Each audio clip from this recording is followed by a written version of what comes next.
Queridos irmãos, vamos abrir nossas Bíblias no Evangelho de João, capítulo de número 10. Eu quero ler com você o verso também de número 10.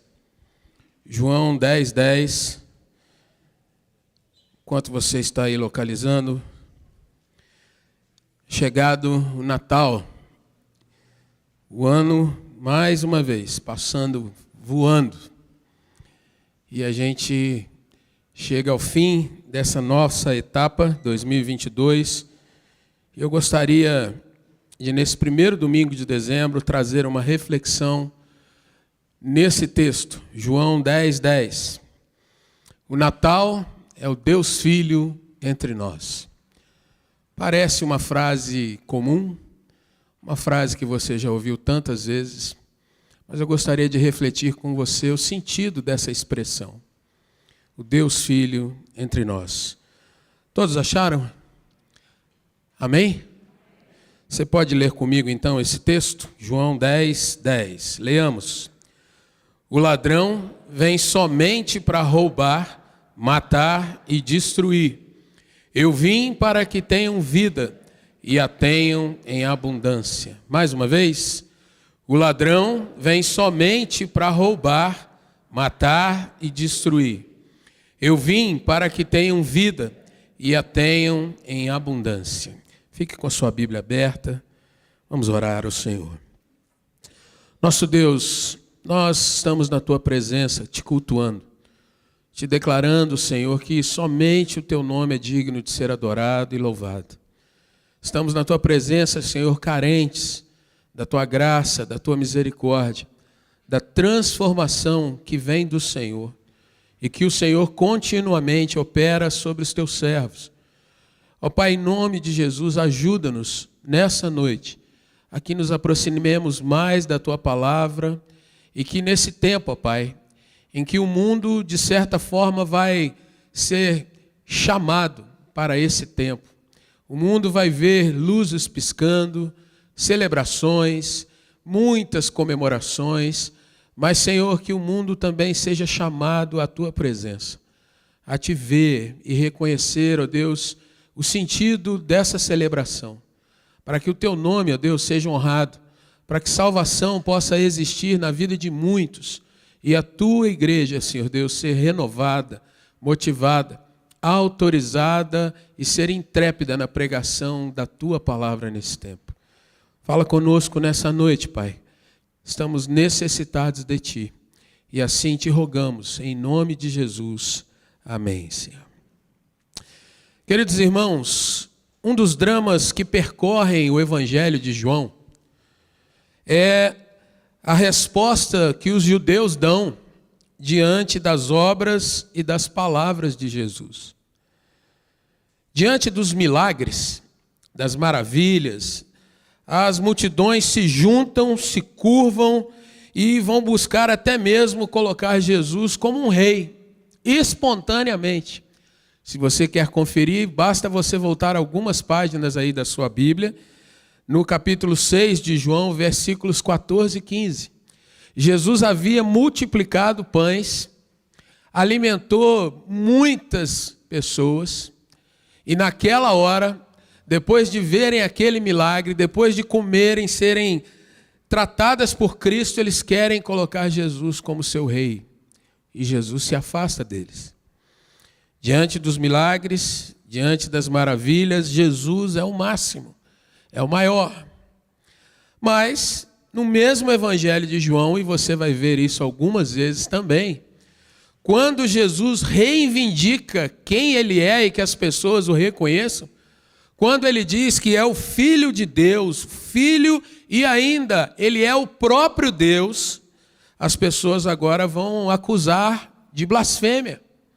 Elas vão dizer, isso não pode jamais, porque foram criadas num regime de monoteísmo que vem desde os dias de Moisés, e então não pode haver outro que reclame para si a titularidade de ser divino. E se você quer ver isso também, no capítulo 5 de João, verso 18, Jesus tinha acabado de curar um paralítico no tanque de Betesda, e quando ele diz que ele é o Filho do Deus vivo, quando ele diz que é o próprio Deus, quando ele diz eu e o Pai somos um, a coisa fecha. E agora, aqueles mesmos que acompanham Jesus aqui e acolá vão tentar matar o Senhor. Ou eles vão abandoná-lo quando ele traz uma mensagem mais dura. No capítulo 6, verso 66, você vai ver que aqueles que seguiam Jesus o abandonam. Depois que lhes traz um contraste muito grande, dizendo que ele era o pão vivo que desceu do céu. Ele é quem era o verdadeiro alimento.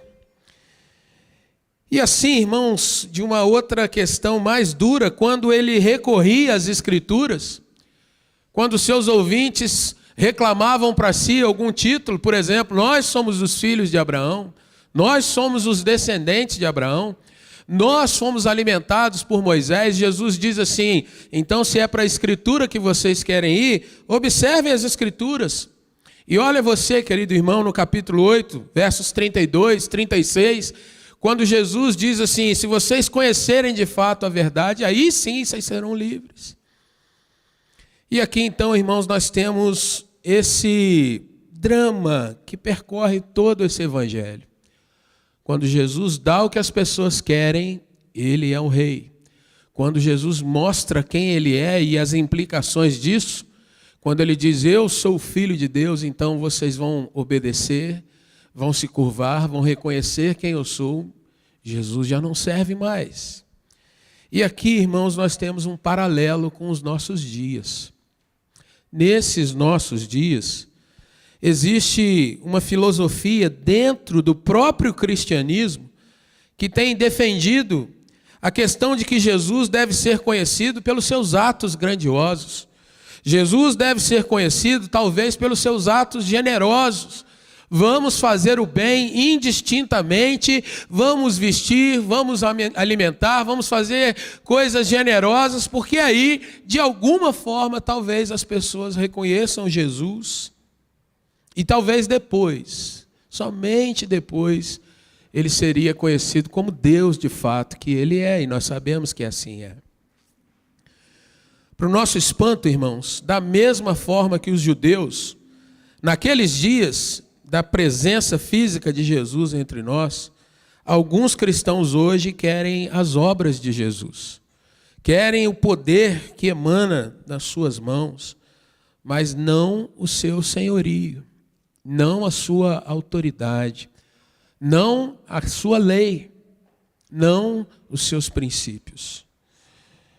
E a gente fica pensando, irmão, se a gente não observa dentro do cristianismo atual uma grande parte que quer Jesus como um servo, como aquele que atende os meus pedidos, aquele que atende as minhas orações, as minhas determinações, aquele que olha para mim no momento que eu estou gritando de dor e é nessa hora ele tem que aparecer e se manifestar, mas não querem o Jesus como o rei das suas vidas, como aquele que de fato nós podemos declarar que é o Senhor da nossa história e da nossa caminhada. E assim, nós vamos vendo frestas e buracos que vão se abrindo para a entrada de doutrinas que são até bonitas aparentemente, afinal de contas, quem não quer ajudar o próximo? Quem não quer ver as pessoas com um sorriso no seu rosto? Quem não quer ver as pessoas bem visitadas, a bondade sendo externada? Todos nós queremos. Mas a realidade, queridos irmãos, é que isso, quando só fica nisso, na realidade é um perigo iminente para a fé de muitos. E como diz a própria palavra, se possível, enganando os próprios eleitos do Senhor. Um evangelho que é uma parte do verdadeiro evangelho, mas não é o todo. Assim, queridos irmãos, observando o texto que nós lemos e o seu contexto, eu queria trabalhar com você nessa noite alguns aspectos que eu aprendo nessas palavras, nesse versículo que Jesus pronunciou. E principalmente olhando para esse tempo de Natal, algumas questões importantes que nós devemos avaliar, devemos sempre avaliar, devemos sempre revisitar, para que haja, irmãos, edificação da nossa fé, e não uma fé vazia, e uma interpretação correta que vai redundar também num anúncio correto do Evangelho, diante de um tempo de tanto relativismo, de um tempo em que há tantas opiniões pessoais e, ao mesmo tempo, há um esvaziamento da leitura e da investigação bíblica. Olhe para o seu texto. A primeira questão que eu aprendo é que o Natal, irmãos, é um tempo que nos remete à vinda, à aparição, à, de fato, encarnação daquele que nos dá vida. E ele diz assim: eu vim para isso, eu vim para que vocês tenham vida, perdoe, eu vim para que tenham vida. Primeira questão, irmãos, que nós podemos aprender é um tanto óbvia, quando a gente repete o que Jesus está dizendo. Qualquer um de nós pode pensar nesse tempo como um tempo de celebrar a vida. É o Jingle Bells, né? O sentido mais falado e hoje tão banalizado do Natal. É aquela questão que você vê em todo lugar, de crente ao mais perdido de todos. O tempo de boas festas, confraternização, promessas de melhorar a vida, fazer um regime depois do dia 1º, aqueles abraços de perdão conveniente. Não falei com o cara o ano todo, mas agora é Natal, é tempo da gente começar uma nova caminhada, né? Por tudo que aconteceu, vamos nos confraternizar. É tempo daquele perdão sazonal que só vem nessa época do ano. E depois, em janeiro, a gente volta para a nossa correria. Irmãos, a mensagem é apenas dos sinais, as boas vibrações, como nós vemos muitas vezes, o desejo de juntar a família, celebrar aquelas conquistas, né? A churrasqueira nova que foi feita para esse tempo, talvez um ambiente amistoso. É muito bonito, é muito legal isso, mas falta alguma coisa, a conta não fecha. E não fecha para o crente e também, mais ainda, para o não crente. Por quê, irmãos? Porque a palavra Natal tem que vir ao nosso coração. E Natal remete a nascimento. Quem nasceu? Quem nós estamos celebrando que nasceu? E por que celebrar se há tantos bebês fofinhos que nascem em todo mundo? O que tem esse bebê de especial? E se o texto, irmãos, é corretamente entendido, Jesus veio dar vida, e isso implica, em primeiro lugar, que há morte nessa situação. Como eu disse, parece óbvio, mas nem sempre nós estamos dispostos a lembrar disso. A lembrar o aspecto de que, para que haja vida, houve morte nessa história. Morte, olhando simplesmente para a palavra, significa separação, distanciamento, divisão. A morte entrou na humanidade devido ao desejo do ser humano de ser como Deus. Ao desejo do ser humano de fazer ele mesmo as suas leis, as suas regras, desenvolver ele mesmo o seu conhecimento. Não precisamos de um Deus que nos dite essas coisas, afinal de contas somos dotados de sapiência, de inteligência, temos um cérebro, temos grande capacitação, temos já muitas pesquisas, não precisamos de um Deus. E lá atrás, no primeiro casal, houve essa palavra: vocês serão iguais a Deus, conhecedores do bem e do mal. Vocês serão aqueles que por si mesmos vão dotar os seus filhos, os seus herdeiros, de muita experiência para que eles vivam uma vida cada vez melhor e mais perfeita. A utopia de que o homem pode, por si só, fazer as coisas acontecerem e fazer bem. Talvez de um modo extremamente capacitado, até olharmos e pensar: é perfeito, fui eu que fiz. O mundo, irmãos, é um enorme outdoor, enorme, que ilustra a vida sem Deus e os efeitos disso. quanto nós pensamos nas possibilidades, muito bom. O homem é realmente dotado de uma capacitação grande. Mas quando olhamos para a realidade, o que nós vemos é um homem que é predador da natureza e de si mesmo. Por mais que ele tente viver com as suas regras, com as suas leis, ele mesmo as quebra. Ele mesmo desobedece às leis que ele impõe. Ele manipula, ele forja para que ele possa ser satisfeito, saciar o seu desejo de prazer, mesmo que o seu próximo esteja sendo prejudicado. Se você está nesse país, se você tem acompanhado a mídia, você vai ver que isso é muito claro entre nós. Leis são manipuladas. Mas quem fez essas leis? As coisas são levadas para o lado do interesse. Mas quem é o maior interessado? E assim, irmãos, nós vamos vendo que o homem é um mestre em quebrar aquilo que ele mesmo estipula como alvo, como meta. E eu poderia citar, por exemplo, quando a gente promete um monte de questões em que a gente vai melhorar e que depois a gente vai vendo que talvez o patamar seja muito alto, então eu começo a negociar comigo mesmo, daí a pouco eu começo a abandonar aquilo ali e dali a pouco eu começo a arranjar justificativas que me convençam de que eu não fiz tanto mal assim, afinal de contas era alto demais o padrão. Simples. Quantos de nós não começamos uma dieta e depois, poxa, mas pintou um convite muito atraente, e aí depois daquele churrasquinho não dá mais para a gente ficar mantendo peso, não dá mais para ir para a academia todo dia, não, na próxima semana, dessa vez eu vou, não, no próximo mês vai começar. Irmãos, eu estou dando um exemplo desse tamanhozinho. Quantos de nós não começamos a ler a Bíblia no primeiro dia do ano? Quando chegamos em junho, puxa vida, mas é muita coisa, né? São 1.100 capítulos, puxa vida. Deus me perdoa, né?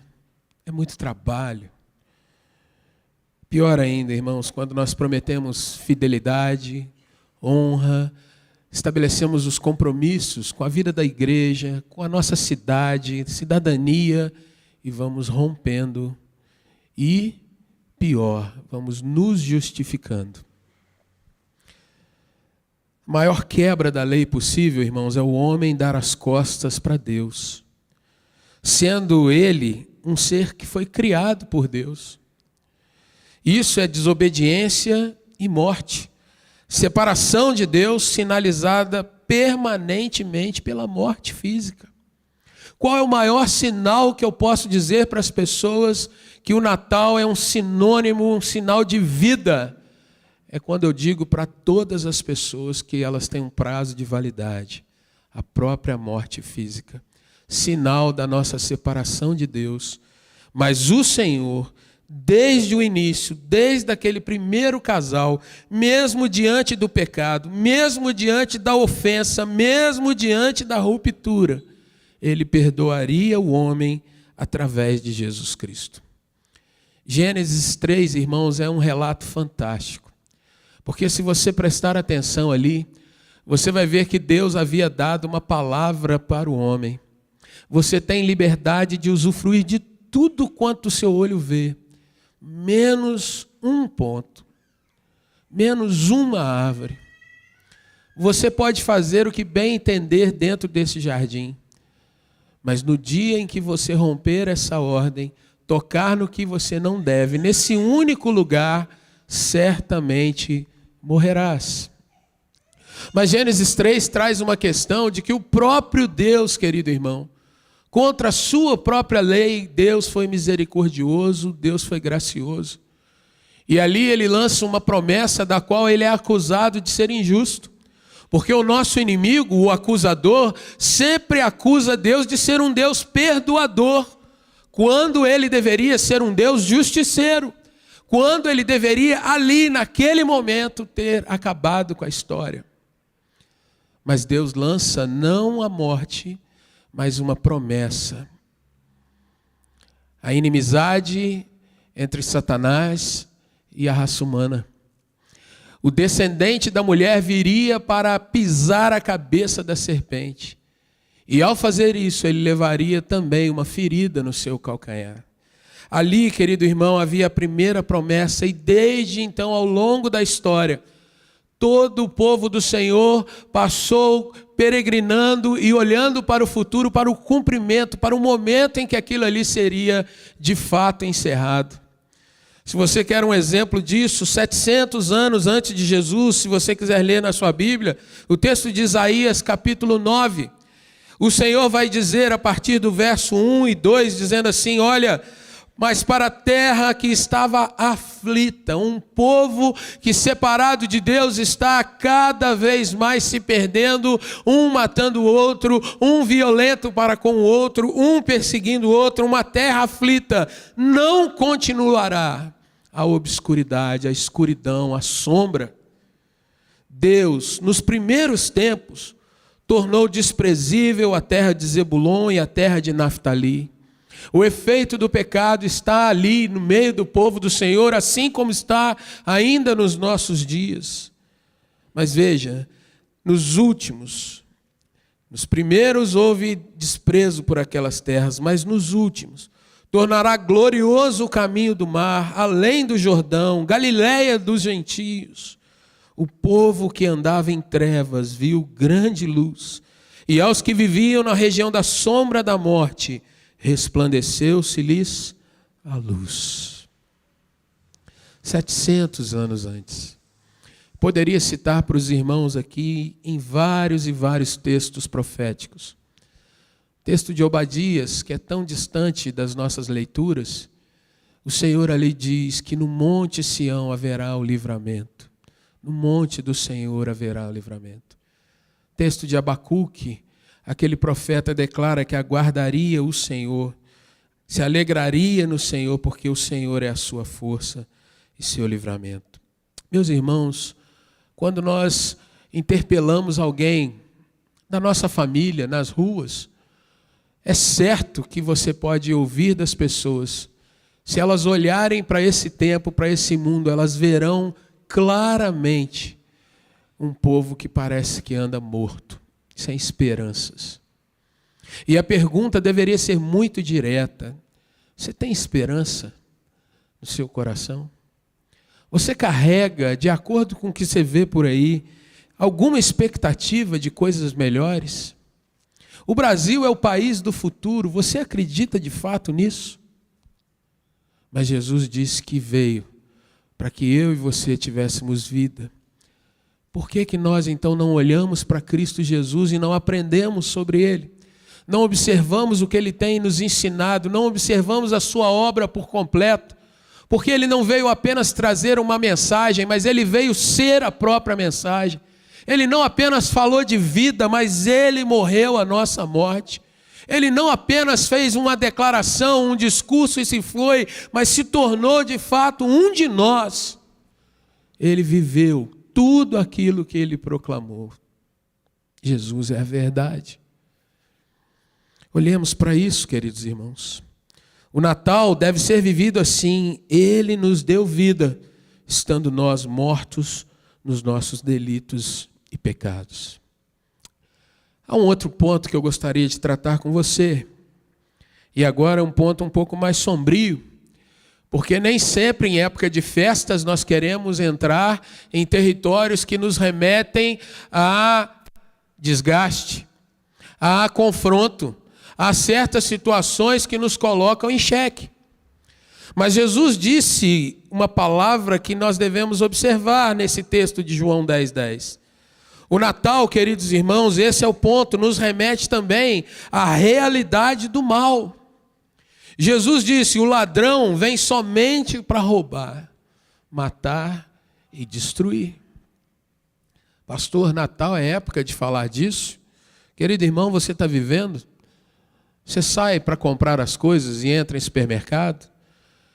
Querido irmão, na sua família tem gente que está passando por dificuldades de saúde?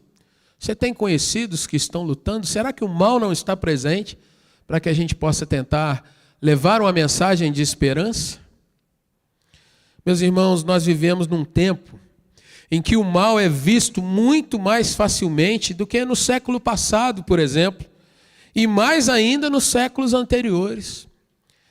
A velocidade da informação é que nos leva a isso. Não quer dizer que o ser humano hoje seja mais mau. Não quer dizer isso. Mas o fato é que o mal tem se tornado cada vez mais visível. Mas o ponto complicado disso é que muitas vezes nós temos nos acostumado. Nós não nos espantamos mais com a maldade que acontece, às vezes, perto de nós. Queridos irmãos, a gente às vezes se perde em olhar e dizer assim, tem sido assim mesmo. Não devia ser, mas tem sido. Mas observe o texto, querido irmão, que Jesus vai mostrar como ele é cirúrgico, como ele é preciso. Jesus começa a alertar aqueles que estão ali ouvindo o seu discurso, porque o que acontece? Antes, um cego havia sido curado, as pessoas interpelam aquele cego, e Jesus então vai começar a trabalhar diante daqueles que estão procurando saber o motivo daquele milagre, por que Jesus fez isso. E Jesus então começa esse capítulo 10 mostrando algumas situações para aqueles homens que o interpelam. Observe o verso 1, quando Jesus vai falar sobre o mal, ele diz assim, olha, o que não entra pela porta, mas por outros meios. O que não entra pela porta, no aprisco das ovelhas, mas sobe por outra parte, esse é ladrão e salteador. Irmãos, nos nossos dias, muitas vezes nós ouvimos frases aqui e ali, estudos ali e acolá. Nós vemos pessoas que se dizem cristãos, mas que vão entrando por maneiras que não são a porta oficial, não são recebidos e se declaram quem é, não coloca de fato qual é a motivação da sua fé, mas entram com várias palavras que muitas vezes soam coisa boa no nosso ouvido. Mas entram não pela porta, não com a autoridade, mas entram com meias verdades, que não passa pela questão da forma correta, que não se dá a conhecer de fato, mas sorrateiramente começa a se infiltrar no rebanho e tirar as ovelhas de perto de Jesus, soprando nelas talvez aquilo que o inimigo soprou lá no primeiro casal. O evangelho não é assim. O evangelho não é duro desse jeito. O evangelho é o amor, nós precisamos amar. E esse amor significa que você não pode contradizer o pecado. Você não pode falar para um jovem que está envolvido com drogas que ele está indo para a morte. Você não pode alertar alguém que está num relacionamento anticristão de que ele está pecando. Você não pode colocar as pessoas o certo e o errado. Você tem que ser tolerante com tudo, porque afinal isso é amor, segundo a visão de que estão defendendo. A gente vive num tempo, irmãos, em que se você pega a palavra do Senhor e coloca, olha, a Bíblia diz assim, assim, assim. Alguns se levantam e digam, não, esse texto precisa ser ressignificado. Esse texto precisa passar pelo crivo do nosso tempo. Esse texto é muito antigo, ele está agarrado a 2000 anos atrás, nós vivemos num tempo que é diferente. O liberalismo cristão, irmãos, entrou no século XVIII na igreja. E com ele, várias ideologias humanas entraram dentro da igreja. E em muitas igrejas se fala todo tipo de coisa, menos que Jesus é Senhor. Em muitas igrejas, muito se fala, irmãos, de fazer o bem às pessoas. Muito se fala de ter um comportamento ético, baseado na ética atual, na ética e nos padrões políticos da atualidade, maravilhosos, mas Jesus não é Senhor desse lugar. Jesus não é aquele a quem as pessoas oram de fato se submetendo. dizendo: seja feita a tua vontade. Jesus não é aquele, irmãos, diante de sua palavra as pessoas chorarem porque se veem pecadoras. Ofendemos a Deus quando dizemos Ele não é o nosso Senhor.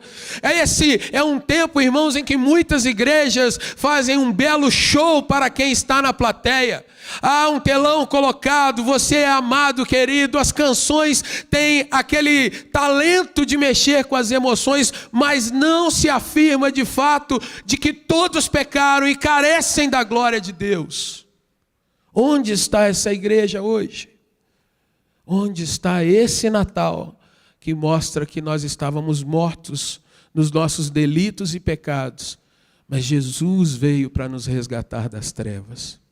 Aonde está esse evangelho, queridos irmãos? O mal está aí. Olhe para a sua Bíblia, verso 5. Olhe a voz, os comandos, o chamado é diferente do verdadeiro pastor, mas está ali chamando, está ali cutucando as ovelhas. Muitas vezes nós queremos negar, irmãos, porque se eu não faço nenhum tipo de mal, talvez o mal não vai chegar perto de mim. Lê do engano, acorde, querido irmão, querida irmã. Olhe para o verso de número 7 e o verso de número 9. Jesus diz: eu sou o crivo, a porta.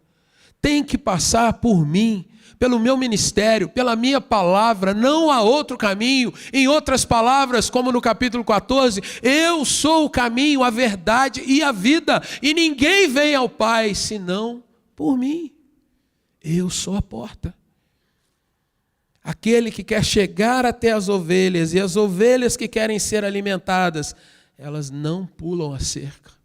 Elas não entram por outros caminhos, elas não ouvem vozes que estão ali, mas que devem ser caladas pelo poder do bom pastor. Querido irmão, querida irmã, o Natal, ele aponta para nós, irmãos, que esse quadro triste, sombrio, também está presente, mas Jesus é aquele que veio trazer vida. Ele traz libertação, Ele traz livramento. Então, quanto mais aprendemos de Cristo, mais nós discernimos o mal. O triste quadro, querido irmão, de quem deseja Jesus apenas para desfrutar dele, está aí presente. Jesus me interessa quando me agrada. Ele me satisfaz, eu quero. Se ele me confronta, eu pego em paus e pedras para o atacar, como aqueles judeus naqueles dias. O mal está aí, irmãos, cada vez mais atraente e sorrateiro, disfarçado de sabedoria, de estudo, de tecnologia e até de bondade. O mal está aí dizendo que se nós falarmos a verdade como ela é de fato, quem vai suportar? Então vamos pegar leve, vamos devagar, vamos com calma. Porém o cronômetro da vida está girando. A gente sabe que não tem o tempo todo.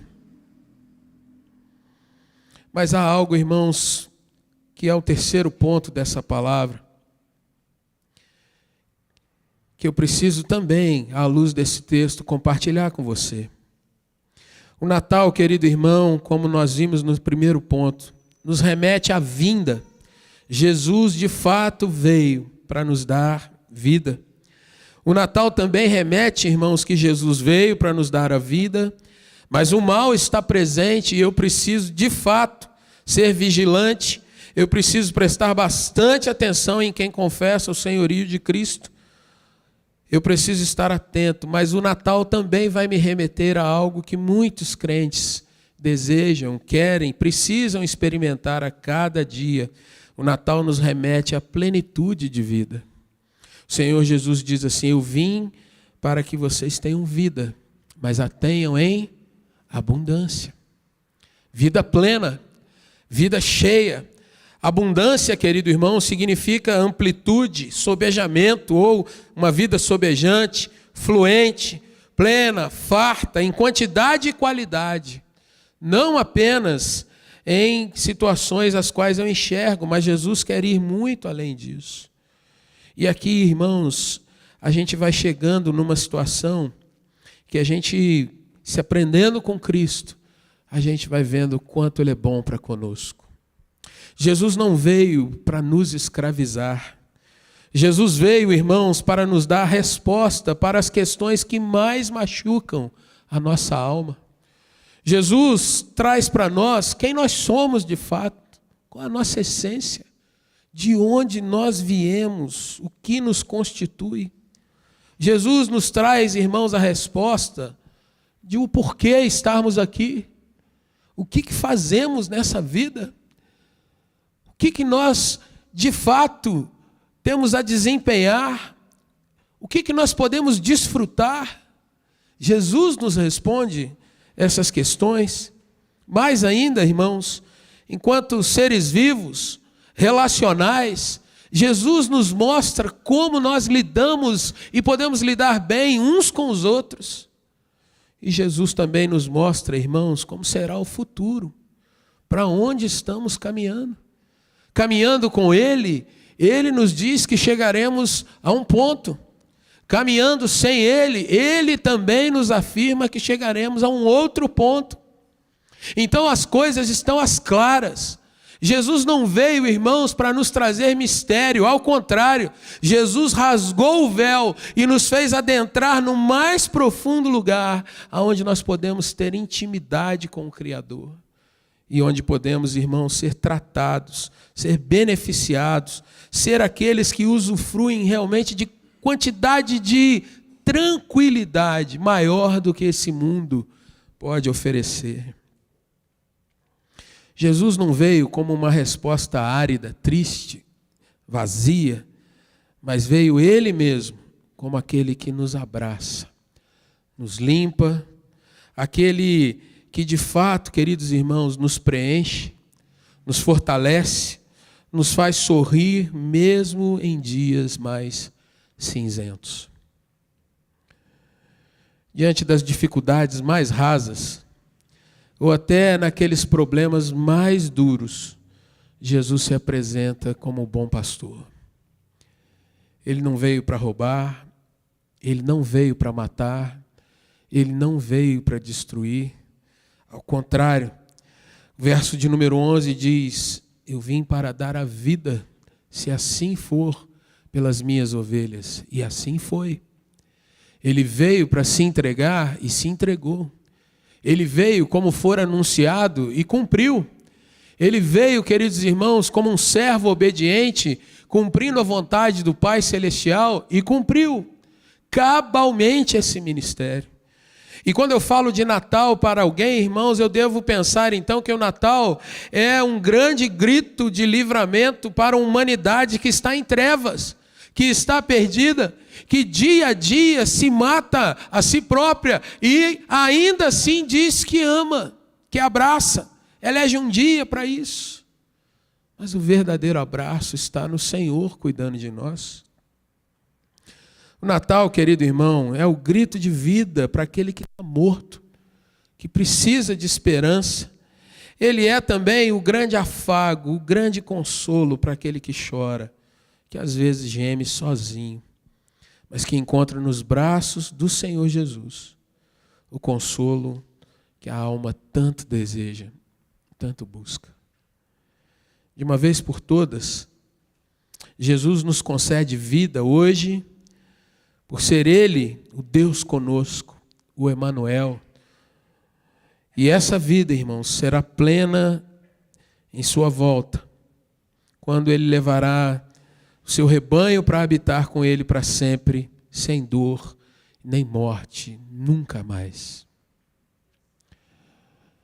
Talvez quando você imagina que está chegando no Natal, talvez você pense em tantas questões, tantos compromissos. E eu falo compromissos, mas são festas, celebrações. Não há nada de errado em vivê-las, em organizá-las. Porém, você tem diante de si uma questão muito séria. É Natal de verdade ou é um Natal misturado? É Natal dentro do aprisco do bom pastor Ou é um Natal em que talvez pelas cercas possa entrar uma mensagem que é diferente da palavra. Um Natal sincrético, misturado, em que a gente vai deixando algumas coisas meio que seduzirem a nossa palavra, para que a gente encontre talvez um tempo mais ameno, sem discussão, sem nenhum tipo de desgaste, mas que acaba se tornando um Natal sem aquele que é o Natal de fato. Queridos irmãos, é tempo de nós olharmos para Jesus. Não num Natal aparente, mas um Natal honesto, verdadeiro. Natal que nós obtemos vida, livramento do mal, embora este ainda esteja se fazendo passar pelo pastor. É um tempo, irmãos, em que nós devemos buscar e pedir ao Senhor que nos dê vida plena, prazer nele, através não apenas das obras de Jesus, mas da sua pessoa, da sua autoridade, de quem ele é de fato. É lindo quando nós observamos no Evangelho de João que Jesus em momento algum titubeou, quando ele teve que colocar a verdade e ainda que abandonado por muitos, Jesus não voltou atrás porque ele entendia e vivia completamente a sua missão. Eu vim para que tenham vida e a tenham em abundância. Talvez, irmãos, nesses dias nossos, nós muitas vezes afirmemos que temos vida. Mas o quão abundante é essa vida na sua caminhada, na minha caminhada? O quão crente eu tenho sido de fato, que experimenta Jesus no todo. Quando da alegria, da festa, da riqueza de saber que o meu nome está escrito na glória, no livro da vida, mas também quando esse Jesus é o meu Senhor, e por vezes Ele me manda parar com certas atitudes, Ele me manda viver de fato pela sua palavra, Ele é aquele que me ordena para que de fato eu o obedeça, mesmo diante de situações inóspitas, mesmo diante de situações que aos meus olhos parecem duras, mas que por ordem dEle, eu decido dizer: Senhor, não pela minha palavra, mas diante da Tua, eu quero experimentar Teu direcionamento e a plenitude do Senhor na minha vida. Sabe, irmãos, esse é um tempo em que a gente vai começando a discernir. Pais de verdade não são pais que fazem tudo que seus filhos querem, mas são pais que ensinam o que Jesus requer dos seus filhos e repassa isso para eles, ainda que haja desgaste.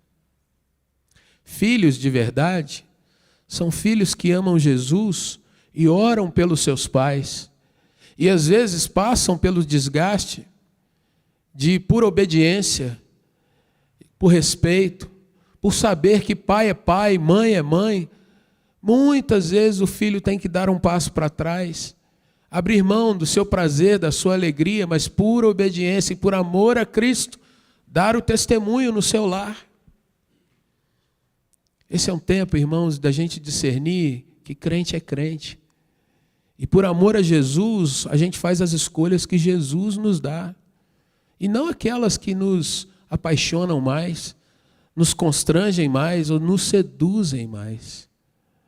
Porque o que seduz não é aquele que de fato é verdadeiro. Sedução te leva para o mal. Amor de verdade te confronta e te liberta. Esse é um tempo, irmãos, que nós vamos ver celebrações de Natal aqui e acolá. Mas qual Natal que nós vamos levar na nossa caminhada? Como vai ser o Natal na sua casa? Como você vai testemunhar isso diante das pessoas? Vamos orar?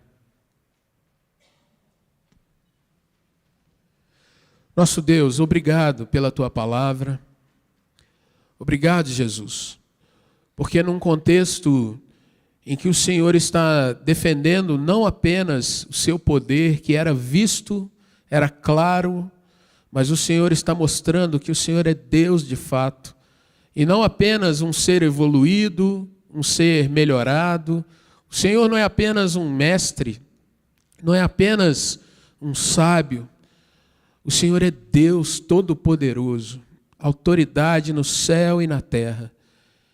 Senhor, nessa época nossa, em que isso, ó Deus, muitas vezes tem sido deixado de lado, abra os nossos olhos, ó Deus.